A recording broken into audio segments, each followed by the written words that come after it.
In the year 2003, Nokia released a phone called the N93. It had a touchscreen, a full web browser, an app store, a camera, GPS. It was by almost every definition a smartphone.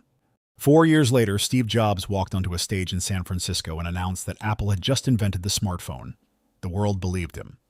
Nokia, the company that actually had the technology first, never recovered. In 2007, Nokia controlled 49% of the entire global mobile phone market. By 2013, that number was 3%. In 6 years, the world's most dominant phone company went from owning half the planet's phones to being irrelevant. This is not a story about a bad company. Nokia made excellent phones. Their engineers were brilliant. Their brand was trusted by billions.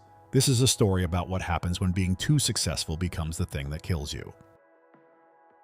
To understand Nokia's fall, you first need to understand how completely they dominated. Nokia was founded in 1865 as a paper mill in Finland. Over the next century, they made rubber boots, televisions, and military equipment before landing on mobile phones in the 1980s. By the mid-1990s, they had found their calling. The Nokia 3310, released in 2000, became one of the best-selling phones in history. Over 126 million units sold. Famous for being virtually indestructible. People joked that if civilization collapsed, only cockroaches and Nokia 3310S would survive. But Nokia was not just making popular consumer phones, they were genuinely pioneering the technology. By 2002, Nokia engineers had built devices with touchscreens, GPS, cameras, and web browsing. In 2004, Nokia had a working prototype of what we would today call a smartphone, with a full-color touchscreen, an application ecosystem, and mobile internet access. Nokia saw the future. Their engineers built the future. Then their executives decided not to ship it. Why would a company that had already built the future choose not to launch it? The answer comes down to 3 decisions, each one reasonable in isolation, catastrophic in combination. Decision 1. Protecting the cash cow.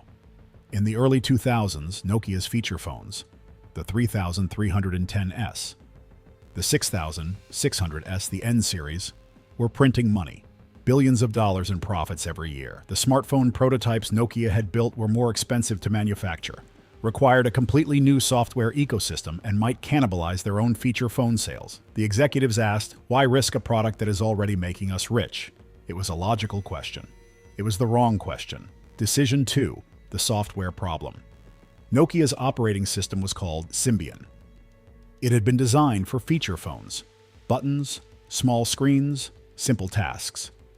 To build a true smartphone experience, Nokia would have needed to rebuild Symbian from the ground up, or replace it entirely. By 2009, Nokia had 57 different versions of Symbian running across its phone range. 57. Each slightly different, each requiring separate apps, each creating a fragmented mess that developers and consumers hated. While Nokia was managing 57 operating system variants, Apple was running one. Decision 3. The culture of fear. Here is perhaps the most tragic part of the Nokia story. According to research published by INSEAD Business School, Nokia's engineers knew the company was in trouble. They warned their managers. Their managers warned their directors. Nobody acted. Why? Because Nokia's internal culture had become so hierarchical that junior engineers were afraid to deliver bad news upward. And senior executives were so confident in Nokia's dominance that they dismissed warnings as pessimism.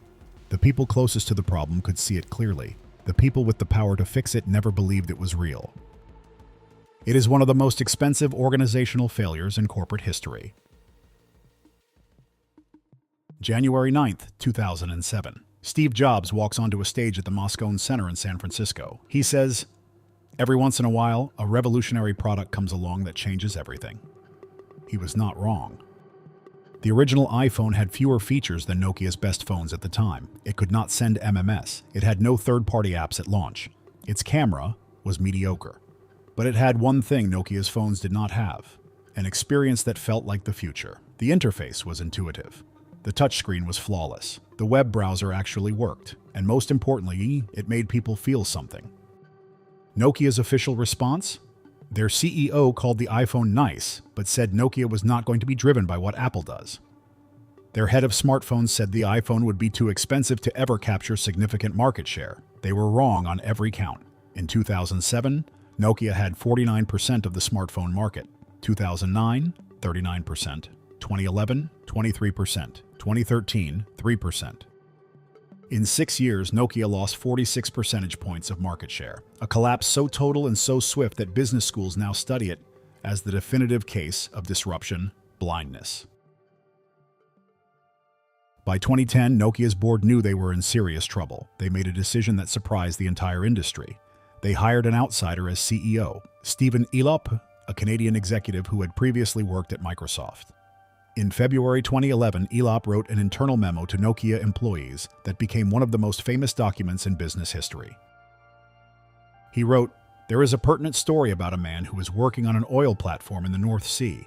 He woke up one night from a loud explosion, which suddenly set his entire platform on fire. He was standing on a burning platform. He jumped into the ice-cold water and survived. His message to Nokia: we are standing on a burning platform. We must jump." The jump he proposed: abandon Symbian entirely. Partner with Microsoft. Adopt Windows Phone as Nokia's new operating system. The Nokia Lumia series launched in 2011. The phones were actually well designed, elegant hardware, a genuinely different interface. But Windows Phone had almost no apps, and consumers had already chosen sides, iOS or Android. A third option arrived too late to change the game. By 2013, Nokia's position had become untenable. Their cash reserves were depleting. Their market share was in freefall. In September 2013, Microsoft bought Nokia's mobile phone division for $7.2 billion. It was by almost every measure a desperate move by both companies. Microsoft wrote off the majority of the acquisition value within 2 years. The Nokia mobile phone brand, which had once been on half the world's phones, was effectively dead.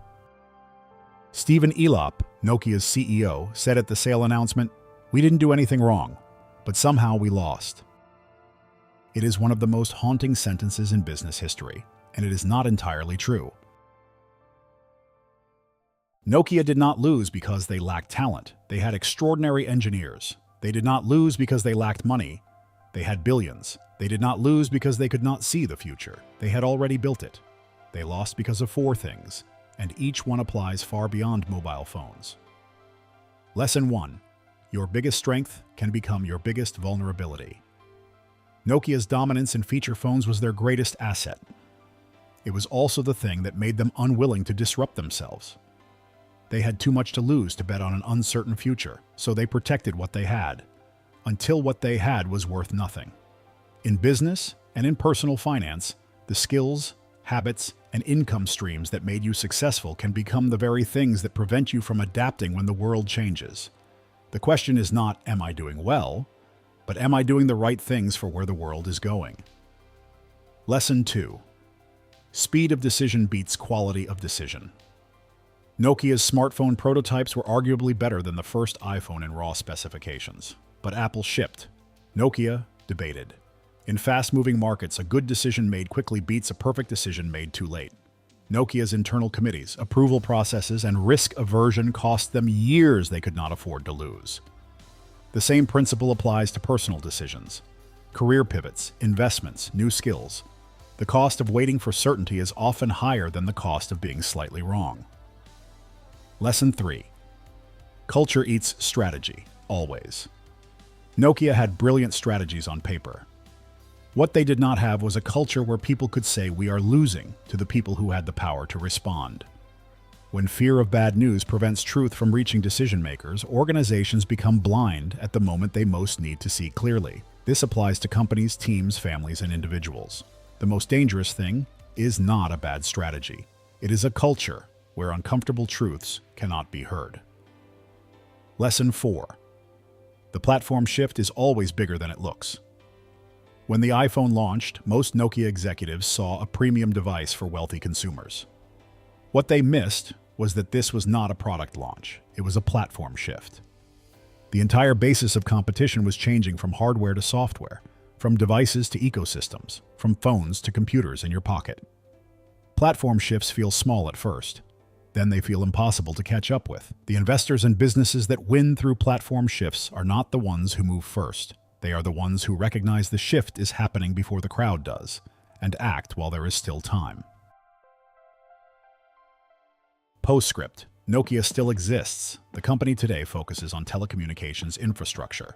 The networks that carry data between towers and devices. They are actually quite successful in this space. And Nokia phones? They are still being made by a Finnish company called HMD Global, running Android. The brand survived. The company that built it did not. Stephen Elop said Nokia didn't do anything wrong, but they did. They saw the future, built the future, and then chose not to ship the future because the present was too profitable to risk. And that, in the end, is the most expensive mistake any company or any person can make. If this breakdown changed how you think about business and disruption, subscribe to Founders and Fortunes. Because every week, we break down the biggest company stories in history and extract the lessons that textbooks skip. Next week, Elon Musk's worst financial decisions, and what a man worth hundreds of billions can teach you about risk, debt, and betting everything on yourself. I'll see you there.